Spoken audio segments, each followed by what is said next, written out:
इसका मतलब वो भी किसी गवर्नमेंट का हिस्सा बनने की चाहते हैं। जब सारी पार्टियां डरी हुई है तो एक ही पार्टी आपको दिखती है जो कहती है कि हम गवर्नमेंट बनाएंगे और अपने दम पे बनाएंगे। वो भारतीय जनता पार्टी की एक पार्टी है जो ये कहती है कि हमको किसी अलायंस की जरूरत नहीं है, हम गवर्नमेंट अपने दम के ऊपर बनाएंगे और राष्ट्र के लिए, जम्मू कश्मीर के लिए और जम्मू कश्मीर की जनता के लिए काम करेंगे। इस कदर डर नेशनल कॉन्फ्रेंस और कांग्रेस अलायंस के बीच में हो गया कि पिछले 2-3 दिनों में बड़ी इंपॉर्टेंट 2 घटनाएं हुई। एक तो नेशनल कॉन्फ्रेंस के लीडर उमर अब्दुल्ला साहब ने यकदम अपनी स्टेटमेंट्स देनी चेंज कर दी। पहले तो हमने सवाल उठाया कि आप तो इलेक्शन नहीं लड़ना चाहते थे और अब लड़ रहे हो तो 2 जगह से लड़ रहे हो क्योंकि आपका तो डर बैठा हुआ है कि आप एक जगह से जीत नहीं सकते। लेकिन पिछले कुछ दिनों की अगर उनके बयान को देखें तो उमर अब्दुल्ला साहब अब ये कहना शुरू कर दिया कि नेशनल कॉन्फ्रेंस को हराने के लिए और उमर अब्दुल्ला को हराने के लिए भारतीय जनता पार्टी इंडिपेंडेंट बंदों को सपोर्ट कर रही है। उनके खिलाफ कुछ ग्रुप्स को सपोर्ट कर रही है नेशनल कॉन्फ्रेंस और कांग्रेस।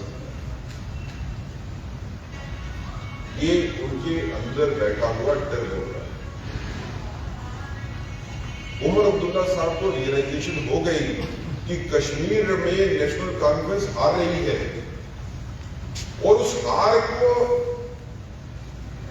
बताने के लिए कि हार की वजह यह है कि बीजेपी सपोर्ट करती है इंडिपेंडेंस को, ये एक बैकग्राउंड बनाई जा रही है ताकि हारने के बाद ठीकरा जो है इसके सर पे पड़ा जाए।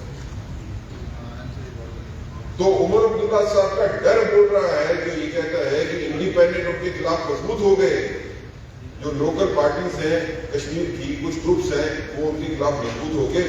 असल में वो जानते हैं कि कश्मीर की धरती में नेशनल कॉन्फ्रेंस और कांग्रेस अलायंस के साथ चलने वाले लोग नहीं। अगर उनकी जनसभाओं को देखें तो उन जनसभाओं में कितनी गिरावट आई है लास्ट पार्लियामेंट में। इसी डर की वजह से और लोगों का ध्यान सही मुद्दों से हटाने के लिए अब नेशनल कॉन्फ्रेंस ने अफजल गुरु का मुद्दा भी उठाया। ये बड़ी हैरानगी की बात है कि एक ऐसा आदमी जो जम्मू कश्मीर रियासत का चीफ मिनिस्टर रहा है, उसको कानून की इतनी समझ भी नहीं है कि स्टेट गवर्नमेंट से पूछा नहीं जाता है किसी को फांसी की सजा हो जाए उसके बाद उसको सजा देने की।